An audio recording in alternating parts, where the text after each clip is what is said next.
Hello and welcome to this mid-morning taste challenge. I have two rye whiskeys. Now, this is going to count for Friday because tomorrow is Fandango Friday and we're going to look at any liquors or liqueurs. I think I'm going to bring in the Ezra Brooks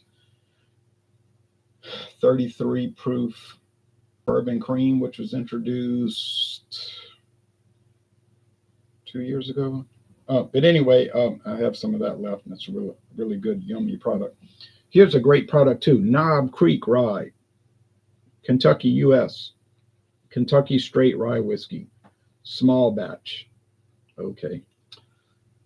No age statement, introduced in 2012 and replaced in 2024 by age-stated variants. There's some age-stated ones now on the market, none of which I've purchased at this time, but probably in the future. Now, why did I buy this? I was looking for it. I wasn't really looking for it, although I wasn't trying to avoid it, but I bought it because a local store had it in a discount basket for $6.99, half-size bottle. Two halves make a whole. I bought two bottles, $13.98 for Knob Creek Rye. Yeah, I'm down for that every day of the week. Now, here is the unusual Johnnie Walker High Rye. Still listed on their website. Walmart has a treasure trove of it. Doesn't look like anybody buys it ever. Introduced in 2021. The bottle's weird. It has this strange plastic coating on it, which makes the bottle look cloudy, not smoky. And then if you peel the label off, if you peeled that off, the whole label would come off. It's all glued to that and printed on there. It's really strange. So I don't think they did a good job with the bottle, to tell you the truth. But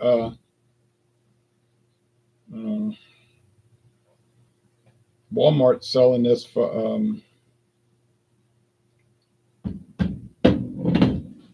$20.27 right now. I paid $19.99. Rye has been used in whiskey making. They're talking about in Scotland. In Scotland, rye has been used in whiskey making dating as far back as 1784. That's the oldest records they've got of using rye grain. Our high rye contains a mash bill of rye, barley, and wheat. So mostly rye, 60% rye, but there's barley whiskey, malted barley, single malt, and wheat. The whiskey is aged in first fill and refill American oak casks at our bonded warehouses. And here's some of the single malts they're using: Cardew, Cameron Bridge, Tiananich, Colilla, Clynelish, and Glenkinchie. All those single malts in this product, it's got a navy blue label with green, like a mint green, and white. It looks nice. It just, they ruined it with this weird plastic film on it. It is produced under a royal warrant to King Charles III, King of Scotland, England, Wales, Northern Ireland, and other realms and territories around the world. I was going to do some research on what kind of whiskey he likes to drink. Apparently, he likes to drink very expensive wines. Okay, well, all right. And President Trump does not drink alcohol or smoke cigarettes or cigars because he thinks those are bad. And he had some experience in his family with people abusing alcohol and dying young, so he's very opposed to that. Okay, but he loves food, like Kentucky Fried Chicken especially, which is probably why he's the fattest president since William Howard Taft. But he says exercise is bad because it pulls energy out of your body, and he thinks that your body can only have so much energy in it, and then when it's used up, you'll die. This is his theories, not mine. I don't ascribe to those theories. That's what he says. Exercise is bad because you're using up energy that you can't replace. He's eccentric. He's different. Can't say that. Some people might hate him, and I know they got people out there that do, but you can't say he's not different. Okay, he's unique. Now here's the King. I ought to call this the King instead of Knob Creek. And why call it the King? Because it's defeated every challenger in this tournament with ease. It hasn't even been close. It's not like, well, you could say Knob Creek is better in this sense. No, it's like Knob Creek is better in every sense of any rye whiskey Tennessee, Kentucky, Indiana, Canada, now Scotland. Does Johnnie Walker High Rye stand a chance? No, it doesn't. Like I said, I can find this at Walmart for $20.27, not on sale. That's the normal price. And there's probably 24 bottles in the liquor section over there. I would say 12 on the shelf and 12 behind the counter. I don't know why they got them separated, but they're the way they do their liquor section is a mystery to me. It doesn't seem to make any sense. But I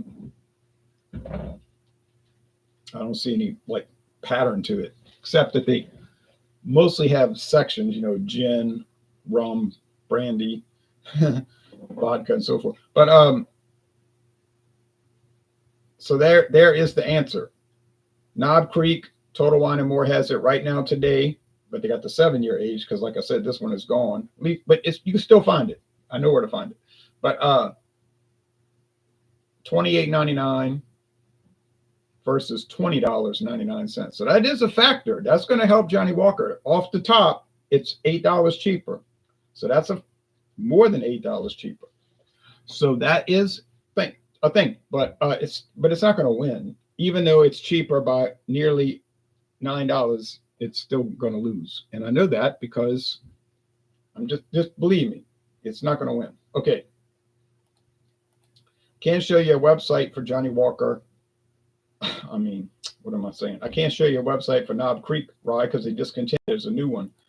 Okay, here it is. High Rye blended Scotch whiskey, Johnnie Walker. And then they show you the back of the bottle, which is basically nothing showing. Johnnie High Rye blended Scotch whiskey is a revolutionary blend of 60% with notable single malts from distilleries such as flavors of green apple, rich toffee, clove make this a truly unique rye experience. Oh, I forgot to put the proof. 90 proof, imported by Diageo. An inspired new taste. It's been on the market only 4 years and probably won't last 4 more. I put that in my notes. Lassoed. Now that's a good verb. Rich rye spiciness lassoed by sweet vanilla. I had a whiskey that was lassoed before. Often bought with these other ones. Okay. Johnnie Walker Blonde Scotch. I'd like to try it, you know, but I have too many other blended Scotch whiskeys in my stash at this time. Okay, so let me update the notes. Aged in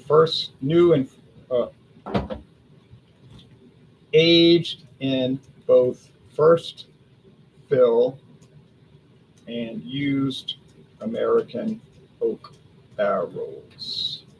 So some are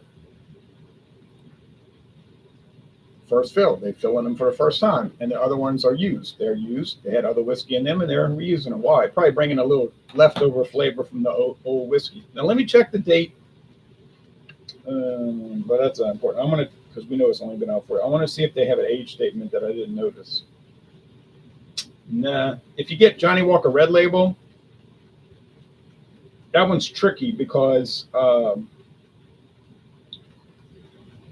most people say it's got no age statement. Talking about the Johnnie Walker Red Label, but if you look very carefully at the back of the bottle in real small print, I think a little too small.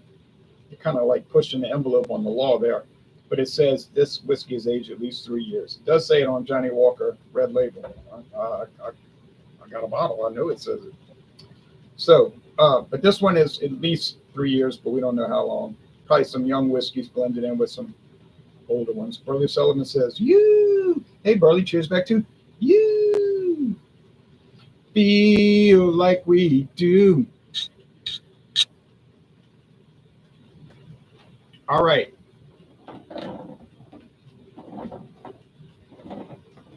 Remember, this is counting for Friday. Now, you say, what about that? What about yesterday? You did a yesterday challenge, and you had already done a Wednesday challenge on Tuesday morning.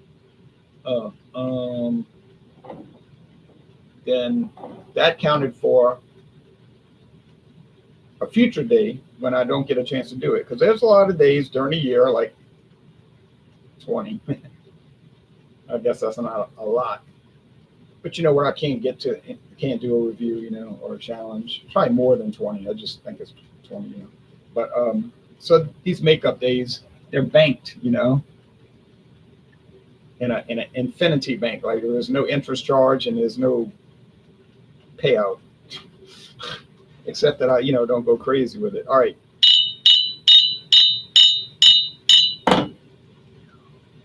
Tom says, does that Johnnie Walker Scotch have much of a peat taste? From my recollection, it doesn't have any peat flavor. It just tastes like a rye whiskey. If you tasted it, you probably think it was some American rye, honestly. Now, the term straight rye whiskey would not be applicable to Scotland. They don't use that terminology there, just like in Canada. So they're going to call it a blended whiskey. Because what it is blended, there's single malt blended in with wheat and rye whiskeys. This we know because it says it on the bottle. And 60% of what's in that bottle is rye whiskeys. Now, where are the rye whiskeys from? They don't say. They're from somewhere. Okay, this smells like, I think that's why it's not selling. People try it and they're like, this doesn't taste like Scotch. It tastes like rye whiskey. But it is Scotch. It's made in Scotland. What is Scotch? A whiskey made in Scotland. But it's, it's not the stereotypical flavor by any means. It tastes more like something from Kentucky. The aroma here, ain't a lot happening. How about the aroma over here? There's more happening. You know why? Because that's the Knob Creek. But I'm seeing that it's darker. But before I glanced down and saw the darker color, I knew it was Knob Creek because I could smell it had more aroma. See, Knob Creek's got that intense aroma relative to other ones I've got. I mean, on its own there, it's not really that intense. I mean, in a relative sense. Yeah. You could just tell, like you just say, ain't no way that's Johnnie Walker. You just know it. There's no way it's Johnnie Walker. I know Johnnie Walker. I work with Johnnie Walker. Senator, you're no Johnnie Walker. All right.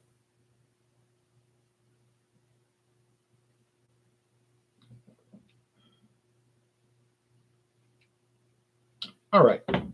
First thing, there's no way you're going to confuse the two. That's not possible. It can't happen. 80 proof versus 100 proof? Nagada. Ain't going to happen because the 80 proof is so much lighter. It's mild. In fact, when you taste it after you've been tasting the Knob Creek for a few weeks, like I have been, it tastes like water. It's like water. Very good water. Okay. So is there anything worthwhile about the Johnnie Walker High Rye? There's many things worthwhile about it. It has a nice, mild, spicy note from the rye bread. Not really a peppery note, though, honestly. A light body, finishes crisp and dry and clean. Negatives. Well, it doesn't really differentiate itself from all the other rye whiskeys I have that would more or less fit in with this description that I just gave. So I have a bunch of rye whiskeys from various states and countries, but they all have a generalized flavor. Light to medium. If it's 90 proof, it'd be more medium. Just kind of mild. This one is 90 proof. I'm thinking it's 80 proof. That's why you saw me make a face and turn and look at the bottle, because I realized, what are you talking about? It's not 80 proof, but it seemed like it. In a comparative sense, it seems like it is 80 proof. But it's 45% alcohol, 90 proof. Okay. This thing is so mild. Oh So very mild.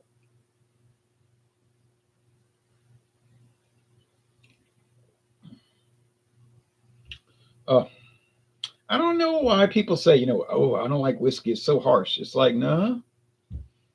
You want to ask them, what whiskeys were you trying? And then they name some. You're like, well, there is a reason that it's $6.99 at Winn Dixie. That's not really the best example. I mean, it's serviceable in some ways, but yeah. Now, but so what I say that you should buy Johnnie Walker High Rye. Yes, I would strongly recommend it, especially if you can get it like I can in my town for $20.27, which is bizarre. Do I plan to buy any more of it? No, I don't. I've got, oh, 30, 60, 90. Yeah, about a third of the bottle left. And I mean, I know it. I've experienced it. I'm experiencing it. Have you ever been experienced? Well, I have. So now, if Walmart does one of their kooky sales where they sell it for $10, like they've been known to do, yeah, of course I'm going to buy it. Just like last week when they sold the Ezra Brooks Bourbon Cream 33 proof for $9.50. Naturally, I bought it. Did I need it? No. Was I especially looking for it? No. Was I really in the mood for another bourbon cream? No. 3 no's, but I bought it. Why? It was $9.50.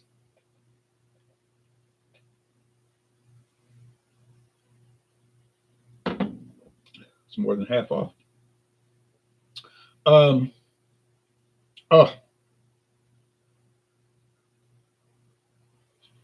this tastes like victory. Honestly, it is the champion. It is the clear and present and indisputable champion of my collection. I'm not saying of rye whiskey. Oh, I'm sure they got rye whiskeys out there that will pummel, decimate, instigate, affiliate, castigate, syndicate, Watergate, and every other thing on this. But I haven't tasted those yet. You say, what about if they would matriculate? Yes, and masticate. Now, let me be clear. And I'm unanimous in this. As a comic in all seriousness, I believe that this one will compete very well against other higher hat products. But at the present time, I don't have really that many unopened rye whiskeys, so I can't really in any way substantiate that theory. I have Jim Beam rye. Well, 80 proof that I've seen as low as $11.99. It's not going to do that well in my estimation. I just think it's going to be kind of ho hum. Like it might win some challenges, but what's it going to win against? Old Overhaul? It may not even beat that one. Old Overhaul's a little pricier. We talking about penny. We talking about chump change right now. But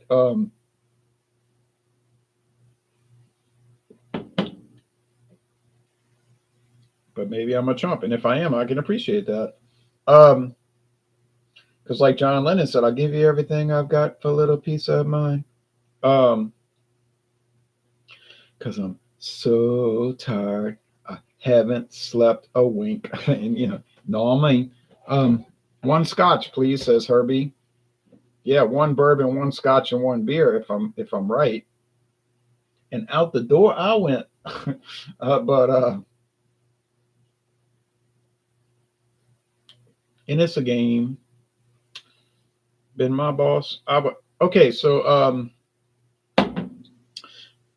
he's just tall, that's all. No, hey, this thing is the winner. The great, the powerful, the impressive, the discontinued. Knob Creek non-age stated rye, small batch, is the king of the hill in my rye collection. Now, would the 7 year be better? I guess I would assume so. What about the 10 year? Well, you would hope so. You're gonna pay more. You better hope you get more. So, did this thing serve its purpose? I do believe so, because it was on the market for about 12 years. 12 years, still on the shelves. I guess that's being on the market, right? But the production is out of production, but it's still on the shelves. I know where to find it. But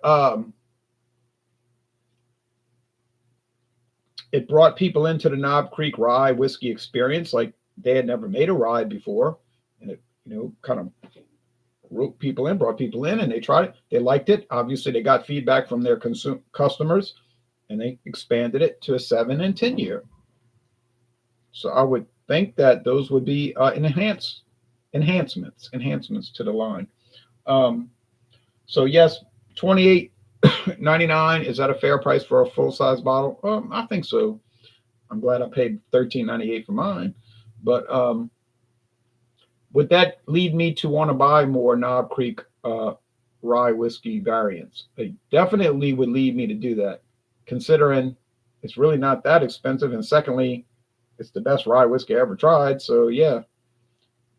What about Willet 4 year age rye? Now, I was very pleased with that product. I tried it at my friend David's house. Don't have much experience with it really, but I was very pleased, and I like it, and I would promote it, and I would recommend it, but I don't think it would win. I don't think it would beat Knob Creek. Now, you might say you're in their pocket. You got some connection to Jim Beam. They're giving you money or something. Hey, look, I wish that was the case, because if Jim Beam Distilling Company was giving me money, you'd see a Jim Beam video about every 2 hours coming on this channel. But yeah, they don't give me any money, so their videos get posted whenever I get around to it. I did do Jim Beam 8-star this morning. Oh, I mean, I recorded about a week ago, but it came on this morning. It has a purpose. It has a place. Don't know if I want to be there, but it has a place. Now Creek. Oh, that's the one, boy. How do you pronounce your last name? Is it Terrio or the Riot? It says Kinger. Is it Terrio, like in French? Terrio or the Riot? Well, I live in Louisiana, so I bet you could guess which one it is. I called Canada years ago. I got on the phone and said, "Get me Canada." So they answered, "Hello, Canada." I said, "Can I get a travel brochure?" "Oh, yeah, boy, by golly, we got a bunch of travel brochures. What do you want, the whole country? We got a really fine travel brochure. By golly, you're going to love it." I said, "Yeah, that's the one I want, the comprehensive one." "Oh, yeah, I'm going to send it right there to you, boy. You're going to love it. Don't you love a good travel? Travel brochures are really a great resource, eh?" And I was like, "Yes, they are. That's why I'm calling."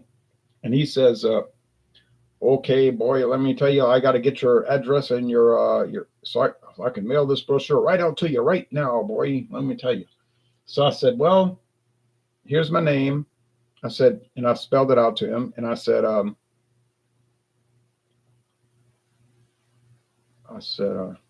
"Can you do you need me to pronounce it?" "Oh no," he says. "That's a common name in Canada. Everybody knows that name."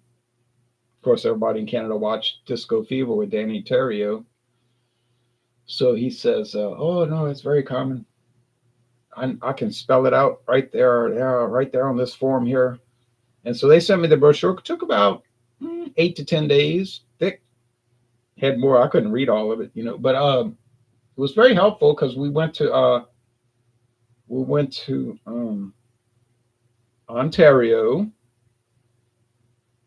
Then we visited Quebec province, drove to the countryside where nobody could speak English. And I even had to point at the cash register to say, "What's the price of these chips?" "Ah, oui. Oh, man, she showed me the price. Okay. So then we went to Quebec City, and I went to Upper Town, Lower Town. In other words, the part that's up on the hill and the part that's by the river. Then we drove over to New Brunswick, which was an interesting little country, province. Then we went and took a ferry. Oh, no, we drove across the bridge, the Confederation Bridge, to Prince Edward Island, which is a small island. It's not really a very big island, but it is its own little province. Believe it or not, it has a capital city. Well, really more like a capital town. They have their own Capitol building, which is more like well, if you went to Kansas or Iowa and you went to a county courthouse, it's about the size of that, very small, but very nice. And the tour was very, very good and free. No, but but it was a nice tour. And the girl says, "Here's a chair." It had purple velvet on it, purple fabric. She said, "You see this chair?" I said, "Yes, I'm looking." I had a rope around it. Just look like a regular chair, really, with four legs, wooden, with velvet, purple. She said, "There's only one person in the world who's allowed to sit on this chair." I said, she said, "Do you know who that is?" I said, "Queen Elizabeth II." Ah, she said, "Oh, you know that?" I said, "Yes." She couldn't believe it. So then they took us on the tour, and then we went and got coffee, and it was very nice. And then we took the ferry across the Northumberland Strait to Nova Scotia. Well, I'd never been to Nova Scotia. We went to this highway through the woods, really. I felt like I was Bill Bryson, through the woods, into the woods. We went to a town called Truro. They say a city, but to me it was a town. It was nice, and we ate at a seafood restaurant, which was good. Not great, good steamed vegetables, good fish, Nova Scotia. And then we drove back into Maine. We crossed at a town called Calais, which I would pronounce it Calais, but they say Calais, but I say Calais. But and then we drove across Maine, which is so desolate. You feel like you're on the moon. No people, no towns, just desolate landscape. I said, "Ooh, nobody would want to live here." Well, guess what? Nobody does. Okay, I have a buddy at work. He's down in Louisiana, and his name is Jacques LeBlanc. Yeah, Jack White. Okay, gotcha. He's probably from a Seventh Nation Army. I thought most people from Louisiana were related or resembled the Duck Dynasty family. Can't you tell? I don't have a beard, but I look just like the man. They're actually from North Louisiana, from around Monroe. So they're different. They're more like from the Protestant Louisiana. Like, they have more in common with like East Texas, Alabama, Mississippi, Alabama, Georgia. And they talk like this. Say, "Yeah, we're from Louisiana. We going hunting for ducks. Killed a big old sack full of them. Gonna pack them back to my house and save them in the cabinet." That. So they're kind of like from that Anglo-American Louisiana, where we're from more like the Louisiana en français. No, man. All right, I was thinking you had their money. I do have some of their money. No, I don't have any of their money. And honestly, I've never watched a single episode of that. I heard about it. I know about Duck Dynasty. I know about Swamp People, but I never watched that. I don't even think I watched the full movie of Southern Comfort, if I'm honest. But anyway, Knob Creek is the true winner here. And then now, yeah, it makes sense. The Protestant side that comes through for sure on their show. Yeah, so Louisiana, like where I live, is more like the Catholic side, where you have last names like LeBlanc and LaBranche and Bourgeois. And then up there you got names like Baker, Smith, Jones, Thomas, stuff like that. All right, so then they go to like Methodist, Baptist. I'm not attacking them. That's what it is, So yeah, but That's going to be a great. That's going to be a nice addition to your collection if you find it, especially for 2027. Knob Creek, a must buy. Gotta buy it. Gotta buy it. Gotta buy it. Okay, so what's coming up next? Bourbon, bourbon, bourbon. I have Nelson's Greenbrier, which was being sold for a price that, when I tell you the price, you won't believe it. You'll think I'm lying. I'm not lying, because I wouldn't have bought it if it wouldn't have been that price. I'm just telling you the truth. So I found that bottle for that price. It was amazing. The product is not amazing. I don't know what's amazing about whiskey, but it was very nice. I loved it, and I'm loving it now. And I think it's going to really battle. I think it's going to provide a great challenge to the other bourbons I have. And in fact, I think it'll probably beat most of the bourbons that not all, but most of the bourbons that I have. A good, solid product from a family-owned company who almost immediately sold out to a big multinational corporation. But hey, that's the way the world turns on NBC. So yeah, I think Nelson's Greenbrier is going to be a very fun series. And then following up, I've got a revisit from years ago of Beam's 8-Star blended American whiskey. Well, maybe I won't get too many views on that. Maybe I won't get too many comments, but they got people out there that's in that other world along with me that might comment and be like, yeah, I'll buy that. I have alternative thinking, also known as warped thinking. Okay, so we'll see what happens with Beam's 8-Star. All right, well, that's it. Oh man! All right, 2 thumbs up to all the viewers. Y'all take care, and so that's what's coming up. Nelson's Greenbrier, regular whiskey, although it doesn't say straight whiskey. Keep that in mind. Keep that in mind.